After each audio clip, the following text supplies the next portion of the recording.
Salut à tous, j'espère que vous allez bien. Allez, fais pas la tronche, frère, c'est bon, c'est qu'un match.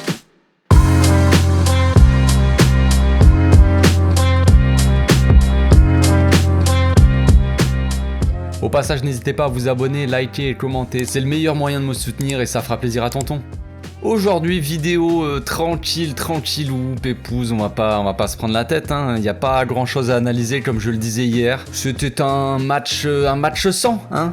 Voilà, expression du football. Donc ce qu'on va faire, c'est que je vais répondre uniquement aux questions que vous m'avez posées hier soir sur mon Instagram. Je vous remercie d'ailleurs d'avoir participé, vous avez été nombreux et j'ai pas pu prendre toutes les questions, même si j'en ai pris pas mal pour le coup, vu que voilà, y a que ça, y a que les questions. Donc voilà, on va commencer par Thomas qui demande pourquoi on n'arrive pas à marquer. Alors une des principales raisons, c'est évidemment le gros match sorti par Iñaki, hein. Il est parti du club pour prouver qu'il pouvait être titulaire au club et il l'a montré hier, hein. Alors ok, ce n'est qu'un match et on peut pas vraiment se faire un avis sur un seul match comme ça, mais en attendant il a tout sorti le gars. De notre côté on a été assez inoffensif, hein. Ok, on avait le ballon, ok, on a tenté 16 frappes mais seulement 4 cadrés. Sur les 4 cadrés il y a 2 frappes de Memphis, une frappe de Busquets et Frenkie. Voilà, les attaquants n'ont pas assez tenté, je trouve. Après ça arrive les gars, on va pas cracher sur l'équipe parce qu'elle a pas réussi à gagner ce match, hein.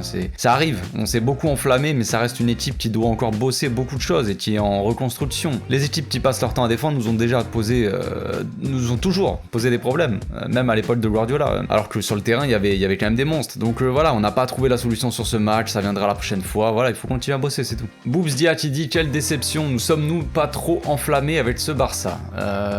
Il y a moyen, je pense que oui. Après, je ne jette pas la pierre à qui que ce soit, les gars, ça reste du foot et ça touche aux émotions. Donc, quand on enchaîne les victoires avec 4 buts, tout ça, je comprends que tout le monde s'enflamme parce qu'on est content, on a envie que ça continue. Donc voilà, c'est normal, on s'enflamme. J'en vois sur les réseaux qui font les grands sages là, comme quoi il fallait pas s'enflammer ou je ne sais quoi. Mais comme je le dis, c'est du foot, c'est notre passion, c'est comme ça, c'est normal. Après, faut pas oublier d'où on vient et surtout, faut pas prendre trop la confiance. Mais il y a un truc qu'il faut nuancer par contre, c'est qu'il y a beaucoup de gens qui s'enflamment.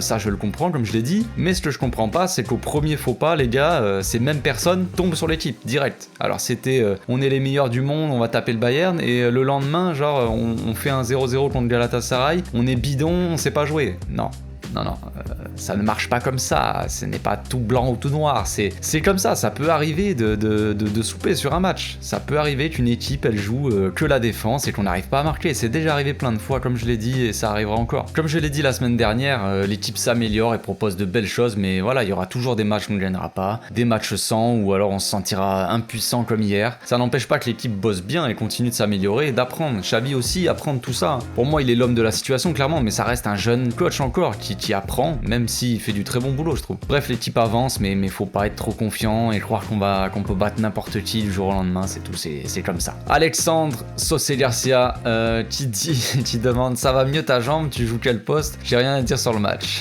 Ouais, j'ai dit hier que je suis allé à l'entraînement et je me suis fait ouvrir la jambe. Merci de t'en soucier frérot. Alors ma jambe ça va en vrai. En fait j'ai pris une semelle sur le tibia quand j'ai voulu faire une petite frappe ou dégager le ballon, je sais même plus, donc comme tu l'imagines, ça pique un peu, mais ça va, je m'en remets tranquillement, hein, y a pas mort d'homme comme on dit. La plupart du temps, sinon je joue relayeur, mais ça m'arrive de jouer ailier aussi, comme dans mes jeunes années de folie, où je me prenais pour Messi, alors que je devais peut-être plus ressembler à Vikash Dorasso en termes de football, je parle bien sûr, pas de physique, je n'ai rien à voir avec lui. André qui demande pour combien de temps Iñaki Peña est-il prêté?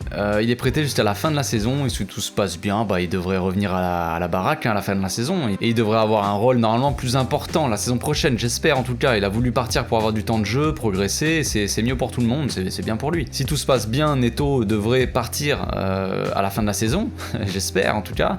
Donc normalement il devrait avoir un rôle à jouer, peut-être en tant que doublure au moins en Coupe d'Espagne, mais bon, c'est peut-être encore même pas assez pour moi, mais bon. C'est possible aussi par contre que le Barça ne lui garantisse pas du temps de jeu et que Galatasaray veuille le conserver, donc c'est possible qu'il reste là-bas.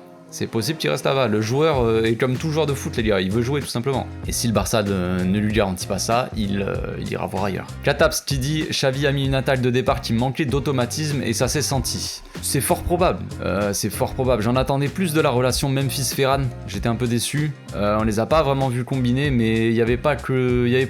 Entre les milieux et les attaquants, ça collait pas trop non plus. Dès qu'il y a eu des petits jeux, des petites propositions de combinaison, tout ça, ça marchait pas, tout simplement. Donc bizarre, mais bon, c'est. Après voilà, j'en veux pas à Xavi perso, parce que j'aurais mis la même compo moi. Donc sauf que j'aurais peut-être mis Aubameyang, parce que Memphis, je savais pas trop son état physique. Je me suis dit, vu qu'il a fait que des bouts de match, peut-être qu'il rentrera plus tôt encore, mais qu'il fera encore un bout de match, je savais pas. Mais bon, en tout cas, quand j'ai vu la compo, j'étais très satisfait. Mais c'était avant de voir le match, bien sûr. Voilà. Mais bon, Xavi a fait ses choix. Il a voulu faire tourner pour faire souffler un peu, pour impliquer tout le monde. Voilà, on peut pas lui en vouloir. On critiquait Koeman la saison dernière parce qu'il mettait toujours les mêmes gars, toujours le même 11, et que ça a cramé tout le monde, surtout Pedrito. Mais bon, voilà. Donc si on critique Xavi, tu fais l'inverse, c'est un peu bizarre. Pas sûr non plus qu'avec d'autres attaquants, ça aurait fonctionné. On sait pas. Ça, on peut pas le savoir. Donc, mais oui, je pense que quand même cette attaque manquait d'automatisme, de connexion. Et je détaillerai après sur une autre question. Le Wills qui demande, il y a quoi qui nous manque dans cette équipe? Déjà, on sait qu'on a des besoins dans plusieurs secteurs de jeu. Bon, voilà, ça c'est clair. Il y aura le mercato d'été qui va arriver. Voilà, mais ce qui nous manque principalement pour moi, comme je l'ai déjà dit, c'est du temps, tout simplement. Je l'ai dit, je sais plus quand, mais la chose principale qui nous manque, c'est du temps pour travailler les automatismes, les phases de jeu, l'animation, tout ça. Comme Xavi l'a dit, certains n'ont pas pris l'habitude de jouer de cette façon, comme Araujo, il a parlé d'Araujo en conférence de presse. Et à part de la pratique, il n'y a pas grand chose à faire. Il faut pratiquer, s'entraîner, bosser. Ouais, je me répète. On compare beaucoup l'arrivée de Xavi à celle de Guardiola, mais quand Guardiola est arrivé, la plupart des joueurs avaient de l'expérience, connaissaient le jeu de position et beaucoup jouaient ensemble depuis très longtemps, voire même depuis la Masia. Donc l'équipe actuelle reste jeune, et il y a beaucoup de nouveaux aussi qui viennent d'arriver, donc il va falloir juste bosser, voilà, tout simplement, et avec le temps, ça ira mieux, je pense. Authentique Joseph qui dit Xavi s'est trompé, je ne pense pas, franchement je pense pas. Xavi essaie d'impliquer tous les joueurs, comme je l'ai dit, depuis quelques matchs, et il a raison. Il faut installer une concurrence à tous les postes pour élever un peu le niveau et avoir plus de choix dans ses 11. Xavi a juste mis Garcia en plus à la place de Piqué, et je l'ai trouvé plutôt bon. Après il a mis Busquets sur le banc, il a mis Nico, et il a mis Memphis. Après pour le reste c'était quasiment du comme d'hab. Donc bon, il a pas fait non plus beaucoup de changements, je trouve. Donc comme je disais, Garcia était bon, moi je trouve, s'il avait pas contré la frappe du numéro 7 là, de l'ailier gauche, c'était peut-être le joueur le plus dangereux sur le terrain, adverse en tout cas. On prend le but clairement pour moi. Donc voilà, après il a tenté Frenkie en 6 avec Nico à côté, mais ça n'a pas marché. Ça peut pas marcher à tous les coups déjà, mais voilà, on a vu que ça allait quand même beaucoup mieux en seconde mi-temps avec l'entrée de Busquets, mais beaucoup d'entre nous demandaient de voir plus souvent Busquets sur le banc et Frenkie en 6. Et voilà ce que ça donne. Frenkie en 6, c'est moins bon, c'est moins dangereux peut-être. Après, ça veut pas dire que Frenkie est mauvais en 6, ça veut dire que si Frenkie est en 6, qui fait le taf de Frenkie à côté? Nico ne l'a pas fait. Alors je pense pas qu'on peut blâmer Xavi ou même les joueurs, voilà, c'était un match sans. Xavi a eu le mérite de tenter de faire une rotation, ça n'a pas marché, voilà, j'espère juste qu'il va pas se dire maintenant que c'est trop dangereux de faire tourner, qu'on va se retrouver avec tout le temps les mêmes joueurs cramés petit à petit, ça j'espère pas. Mais pour moi, Xavi ne s'est pas trompé, les joueurs sont pas forcément fautifs, on va dire, on a manqué d'intensité, ça c'est clair. Est-ce que c'est les matchs qui s'enchaînent? Est-ce que les joueurs ont peur de trop se cramer pour les matchs qui vont arriver? C'est possible aussi, je ne sais pas. Nordine Moubarid qui dit malgré le bus de Galatasaray, on a joué avec aucune volonté, rythme de croisière. Oui, clairement, c'est ce qui m'a frappé hier en première mi-temps, surtout j'avais l'impression que les joueurs étaient cramés, qu'on jouait limite la prolongation, que c'était la 120e minute et que les mecs étaient fumés quoi. C'était bizarre, c'était très mou, il y avait aucune intensité, alors Xavi a fait quand même beaucoup tourner, donc c'est normalement pas logique. Je pense que le non-match de Galatasaray n'a pas aidé non plus, ils nous ont endormis clairement, ils sont venus pour défendre, ils ont rien proposé en termes de foot tout simplement, et voilà, ils nous ont anesthésiés les gars. L'équipe attendait peut-être trop que l'adversaire les presse aussi, au final il n'y avait pas d'intensité de notre côté, mais de leur côté non plus, Les mecs pressaient pas spécialement, il y avait pas... Ils attendaient juste. Ils nous ont bien bloqués en fait, tout simplement. Un match à oublier je pense clairement, mais il faudra que les joueurs prennent quand même beaucoup plus d'initiative à l'avenir. Louis qui demande pourquoi on n'a pas marqué alors qu'Adama faisait un travail monstrueux. C'est vrai qu'Adama était vraiment bon, il passait quasiment à chaque fois, mais comme je l'ai dit hier, il gardait parfois un peu trop le ballon. Donc je dis pas que c'est de sa faute, hein, pas du tout même, mais c'est peut-être ça le problème un peu de cette attaque. Il manque une connexion, comme j'en parlais tout à l'heure, donc là je vais détailler. Il manque cette connexion entre les joueurs, cette fluidité. Ça combine pas assez, il y a pas de... Des fois j'ai l'impression que chacun joue pour soi, c'est un peu bizarre. Par exemple Adama, il va toujours chercher à provoquer et à centrer. Ok, il a fait son taf. C'est bien, mais après, qu'est-ce qui se passe? Des fois, il pourrait peut-être essayer de combiner avec Dest, par exemple, pour déstabiliser un peu la défense adverse. Il n'y a pas eu assez de combinaisons comme ça, en fait. On n'a pas vu de connexion non plus entre Ferran et Memphis, alors que les deux peuvent montrer quand même des belles choses, des choses intéressantes, je pense. Hein. Donc, rappelez-vous, par exemple, quand Ansu est revenu et qu'il avait marqué contre Valence. C'était il y a un petit moment. Il tente un petit 1-2 aux abords de la surface avec Memphis, il lui remet et il frappe en première intention pour la mettre petit filet. C'était un but magnifique, mais ce genre d'action, on le voit pas assez souvent. Ça combine pas assez. Hier, ils ont essayé de combiner entre les milieux et les attaquants, comme je le disais, mais ça ne marchait pas, quoi. Il manque clairement d'automatisme. Pour répondre plus précisément à ta question, le jeu d'Adama est très rigide, on va dire. Disons que, je sais pas si c'est le bon mot, mais disons que c'est un peu tout le temps la même chose. C'est très stéréotypé. Il provoque, il fait son crochet, il centre. Ok. Mais si personne n'est là pour marquer, il n'y a pas de but.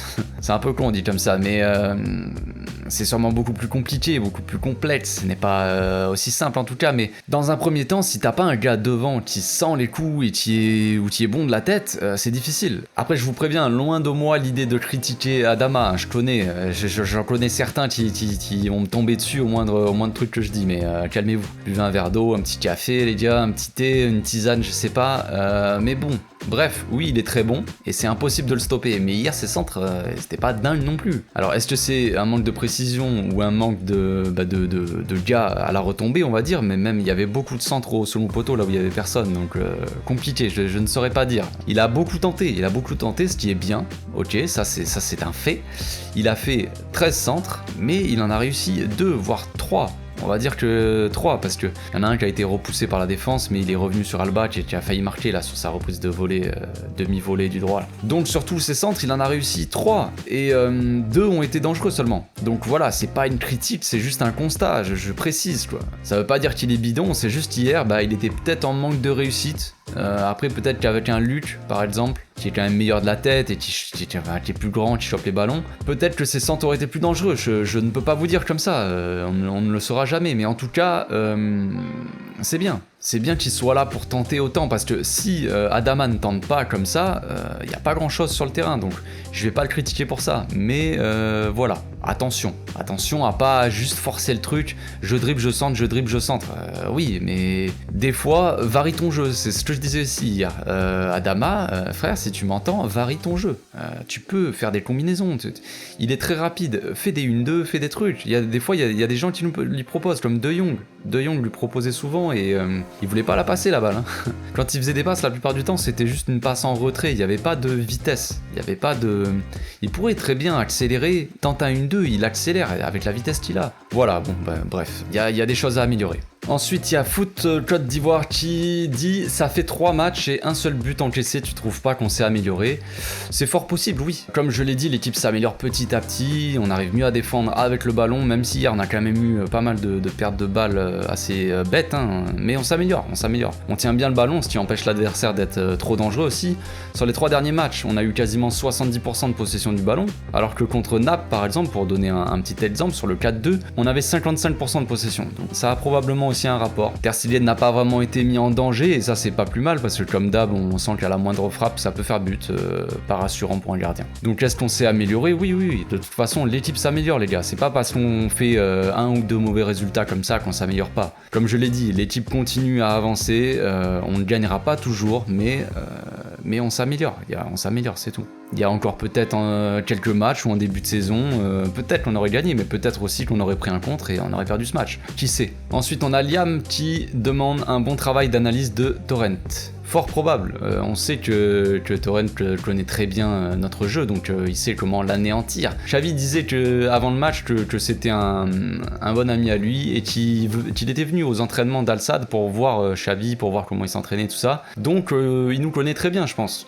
J'ai vu une analyse aussi qui disait que Torrent a fait exprès de laisser le champ libre un peu à Araujo pour le laisser monter et bloquer les transmissions au milieu pour qu'il joue long, exprès pour qu'il joue long, sachant que son jeu long est quand même voilà. Et on a bien vu que ça a très bien marché pour eux, donc oui, c'est fort probable. On a vu aussi qu'on avait eu beaucoup de mal contre Elche le week-end dernier, et à mon avis, il s'en est bien inspiré avec pour le coup plus de réussite. Et avec un bon gardien aussi. Pour reparler vite fait de Xavi, je précise aussi qu'on va forcément encore avoir du mal, hein. L'équipe joue mieux, donc les adversaires se méfient beaucoup plus de nous maintenant, et analysent les matchs comme contre Elche par exemple, où les gars mettent un peu le bus. Ça arrivera encore, donc faut être prêt à avoir des matchs comme ça les gars, en espérant quand même qu'on ait plus de réussite la prochaine fois, et qu'on trouve la faille, mais c'est loin d'être la dernière fois, et la première fois du coup, on verra d'autres matchs comme ça les gars. On verra d'autres matchs moisis, et il faut s'y préparer mentalement.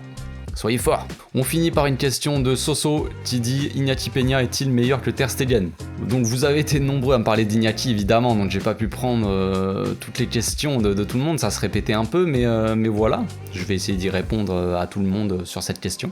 Question compliquée, évidemment. Je sais pas si on peut dire qu'Iñaki, qui a fait quand même 6 matchs en pro, est meilleur que Ter Stegen, qui a une grosse expérience et quand même une bonne carrière, hein. Pas, voilà, même s'il est clairement sur le déclin. Après, est-ce que Iñaki mérite plus de considération au Barça? Certainement. Il a montré hier qu'il avait tout pour jouer chez nous, ça c'est clair. Voilà, il est bon sur sa ligne, il plonge bien, il a des bons réflexes, il relance plutôt bien. Voilà, mais il est encore très jeune pour un gardien et manque clairement d'expérience au haut niveau. Mais il faut lui donner un peu la confiance qu'il mérite et le faire revenir pour au moins être la doublure de Ter Stegen, minimum. Ter Stegen, il est clairement sur le déclin et depuis l'arrivée de Xavi, c'est un des seuls qui a pas élevé son niveau de jeu, le gars. Donc c'est problématique. Alors c'est bien beau de dire que Ter Stegen est fondamental, inquestionnable, mais si à la moindre frappe on prend un but, frère, c'est fatigant. Ça commence à fatiguer, donc voilà. Le match d'hier aura au moins eu le mérite d'ouvrir les yeux aux dirigeants qui ont quand même parlé beaucoup d'Iñaki hier soir. Ils l'ont découvert, on dirait, d'un coup. Ils ont découvert qu'on avait un gardien de talent chez nous. Voilà, les gars ont dit que Iñaki nous appartient, blablabla, ainsi de suite. Donc cool les gars, maintenant il faut les faire jouer ces gars, sinon ils partiront, tout simplement. Pareil avec Tenas, hein, qui a aussi beaucoup de potentiel et qui ne joue jamais. Attention les gars, attention, les gardiens c'est comme les joueurs de foot, hein. Tout le monde, le problème avec les gardiens c'est que tout le monde s'en fout, j'ai l'impression, parce qu'on a Ter Stegen, c'est bien, alors au milieu les Gavi, les Nico, les Pedrito, les mecs comme ça, on en fait venir à foison, tout le monde s'extasie, oh les pépites, il a marqué un but, ouais mais les gars, les gardiens, c'est important aussi, on le voit cette année, hein. On prend un tir, un but, donc bon, c'est un peu chiant, il faudrait peut-être aussi faire confiance à nos gardiens de but, tout simplement. On a Iñaki qui a prouvé que il est très bon. On a Tenas aussi qui a beaucoup de potentiel et qui montre de bonnes choses aussi avec la B. Mais ces gars-là, ils vont pas rester jusqu'à 30 ans avec la B ou 30 ans en deuxième gardien. Si le gars manque d'expérience, il peut pas vraiment s'améliorer. C'est ça aussi. Donc peut-être que certains vont dire ouais mais Iñaki il est pas assez bon ou je ne sais pas pour jouer, pour être titulaire au Barça. Ok, peut-être qu'il manque cette expérience-là, mais du coup, s'il ne joue jamais, il pourra pas avoir cette expérience, il pourra pas avoir cette assurance qu'un gardien doit avoir, hein, dans les cages, parce que on le voit bien avec Ter Stegen, il manque un peu de confiance, le gars, c'est finito. Donc voilà, est-ce que Iñaki est meilleur que Ter Stegen? Bon, je pense pas qu'on puisse s'avancer à dire ça, mais on peut dire qu'il a du potentiel et qu'il mérite plus que ce qu'il n'a eu avec le club, c'est-à-dire rien du tout, voilà, tout simplement. Voilà, c'est fini pour aujourd'hui les gars, j'espère que ma vidéo vous a plu, on se retrouve bientôt pour une nouvelle vidéo, demain pour l'avant-match d'Osasuna. On va essayer d'oublier un peu ces choses-là. On aura encore un match à domicile, un match sympa contre une équipe assez faible. On va essayer de se faire plaisir. Je pense que Xavi va aligner peut-être son 11 type, on va dire. Je ne sais pas trop. J'espère qu'il y aura une réaction des joueurs aussi. J'espère beaucoup de choses. J'espère la paix dans le monde. Voilà. On se laisse ici avant que je dise n'importe quoi. Donc passez une très bonne journée. Portez-vous bien les gars. Ciao.